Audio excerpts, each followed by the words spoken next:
I'm Johnny Millenium. I'm here for EP. I'm here with Rod Fergusson, the head of Coalition Studio. And Rod, Yes. I can tell in the studio, everybody is excited. There's a little bit of excitement in the air that finally Gears of War 5 has gone gold. How does everybody feel about this? It feels amazing. You know, we started over 2.5 years ago, and to work so hard to create a game that's so big. I mean, we have 5 different ways to play, and with Horde and Escape and the campaign and map builder and versus, there's just so much to do in the game. I just came back from playing it, Yes. and I was really, really impressed. How many people overall have made this game? Because there's a lot of people behind the scenes. Even right now, I know they're working downstairs even more. Definitely takes a village. It's not any one person. We have went from the dev studio to marketing and PR and the regions and Salesforce and everything in community. There's a lot. A lot goes into it, and that's what's really different. I mean, if you look at what we did back in the original, Gears 1 was probably a team of 80. If you look at the dev team, and now we're multiples of that, just because with the technology now, you have to be so, we used to have people would be their level designer, and they also do the environment art, they also do the lighting, they also do the texturing, and now every one of those is an individual person, because it's so complex. Our campaign runs at 4K 60, and to do that, you just require specialists in all those disciplines. How long is the campaign mode if you collect everything and do every single thing? We found was really interesting is normally when you do a play test for our campaign, a user research test, we could kind of bring in people over a weekend and we'd say, okay, play all day Saturday, play all day Sunday. Try to get through the campaign. Yeah, try to get through the campaign, and so we can get where our difficulty spikes and what's the feedback from players. That was one of the things that was we ran into is where we booked them in for the first weekend and they played and we're like, oh crap, they're not even close to finishing the game, and so that we had to book them in for a second weekend to come back to it so they could actually get even closer to finishing. And so that was our first eye-opener of wow, we've got a really big campaign here. Let's get inside! So Gears 5 is all about basically picking up where Gears 4 left off in terms of war. War is here. Right. So at the end of Gears 4, we had a brand new enemy called the Swarm. Gears 5, the Swarm are attacking. The world is at war.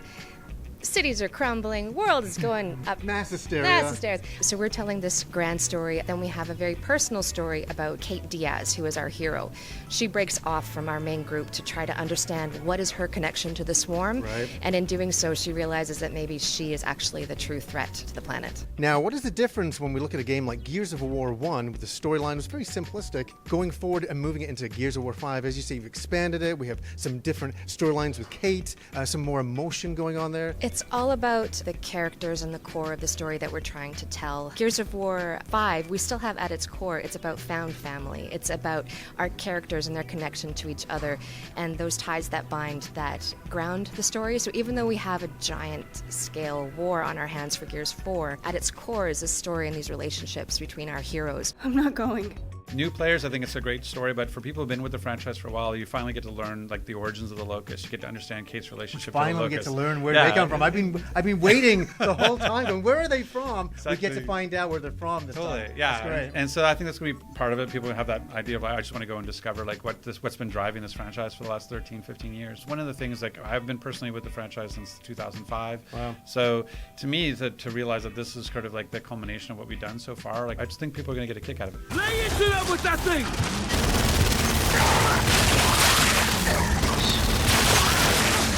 When we looked at Gears 4, people said, great game, but maybe you didn't push in the envelope hard enough. And that was because we were a new studio and a new team trying to prove ourselves. And now that we've done that, Gears 5 is really about trying to push even further and challenge expectations. That was surprisingly easy. We've definitely carved a little bit of a niche for Gears 5. It still, of course, relates to the Gears universe, but we've had the ability to do that because of sort of the setting and how much diversity we're able to put into the box. Pretty early on, we sort of gravitated towards the ice glacier environment as the signature look for Gears 5. It's unique in the Gears world. We haven't seen it before. It's really kind of visually striking. So the desert area is kind of the counter to the snow. One of the things we pushed was the sort of really red, blood red sand color. Kind of pushed it as far as we could before people's eyes started hurting, and then just dialed it back another 5%. So that really gives it a really distinct sort of look and feel that I think people will remember after exploring that environment. Place looked huge from the outside. These are the largest levels we've ever built. Some of the levels are 50 times bigger than any Gears level we've ever built before. So there's a lot of new things with exploration, where we have the skiff now, so you can go from mission a mission, and you can do side missions and discover collectibles and discover relic weapons. And so there's a lot more player choice in this game than we've ever had before. And that's on top of Jack. So Jack is a new addition, which is sort of our way to bring RPG elements to the game. Jack, do the honors. Now you have abilities, and you can go invisible, and you can lay down proximity mines, and you can do an overhealth shield to protect yourself. So Jack is part of our original trilogy. Jack was a support bot that was with Marcus and the others in Gears 1, 2, and 3. In Gears 5, we now have an all-new Jack, but he's still very true to that spirit, that helper bot. And he's a brand new way of playing for the player to have abilities that help attack and support, but he's also a key part of a fabric of our story universe. I was playing him just now, and I thought he was such a really cool character, absolutely. Okay, Jack, let's pull some records. His crazy assault ability is hijack, where he can flip guys to your team, and if the playable Jack is playing them, he gets to be the enemy. We have a limit to what you can hijack. The bosses have a very short hijack time on them. In the case of the Warden, you actually have to knock his helmet off before Jack's allowed to hijack him. Jack is super fun to play, easily approachable. You can, from any skill level, from the newest newbie to like really hardcore veteran Horde fans. Jack actually plays differently. He can sort of fly over cover, he can get over obstacles that maybe some players cannot, and he has different functionality for his abilities. What about those players that are completionists that want even more? What can you offer them in the future? We're going to be doing something, we're doing operations. We call them operations, which are basically every 3 months, we're going to be putting in new content, new hives to escape, new maps to play, new characters with new abilities. So we're just going to be keeping that going all the way through. I mean, it's one of those things now, like you don't just ship a game anymore. No. You ship a service, whether it's through esports, new maps and characters for multiplayer. The multiplayer alone Yeah. is its own game. Cliff used to say, like, you come for the campaign, you stay for the multiplayer. Yeah, that's just absolutely true. Especially for me playing Gears of War 1, I started playing the campaign, and I was like hooked. Me and my friends every night were on that game. And now with what we have with Horde, and I think Escape people are going to really love. Having a new PvE mode that's 3 players, so it's a lot easier to find a group to go in and play, and it's aggressive, and so you're playing, instead of being a 3-hour survival, it's like now you've got 20 minutes. How fast can you get through this? It's really the largest change in the multiplayer from Gears 4 to Gears 5. We have also brought some big changes to Horde mode this time around. Characters are now heroes, and they have their own ultimate abilities, their own passive, their own progression and skills that players can customize for their own experience. The progression in Horde is specific to those hero characters that you play there.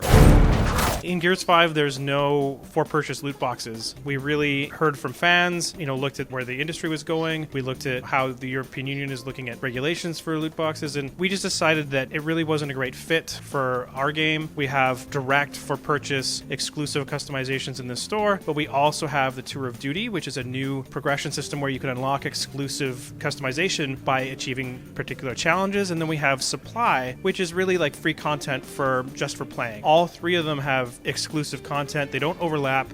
What is purchasable isn't earnable. What is, earnable isn't purchasable. The ones that we were talking about is exclusives. They are cosmetic only. The only exception is that hero characters will be both earnable and purchasable. So they're really, if you don't have the time to go through and do the challenges, you can purchase them. If you'd rather go the challenge route, that's available. And we aren't going to make them so outrageously difficult to get that, people will be forced to buy. We really see it as trying to find a sweet spot where people feel like it's a significant achievement to go do it, as well as priced in such a way that people feel that they can really get value out of that money.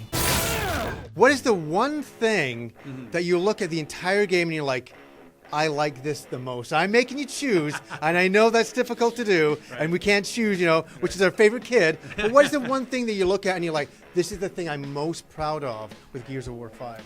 I think it comes down to just for me, I'm all about the shared experience. And we always talk about co-op is really core to Gears. Like we used to say that co-op is cake, not the icing, And so to have like 3-player co-op on local split screen, to be able to sit on a couch and play 3 people through the campaign, the fact that, we have Escape that's 3-player co-op, to have Horde that's 5-player co-op, that ability to bring people together. Because when I'm talking with fans and I'm doing poster signings or I go to a convention or a conference, what really touches me when they tell me about how it connects them as a family. Yeah. I play with my brother long distance, or this is how my family gets together on the weekends or what have you, and that connection to the fans and to each other is what's really important to me. And so the fact that we not only brought co-op, but we brought local split screen co-op, and the fact that so much co-op is in the game itself is what I'm really proud of.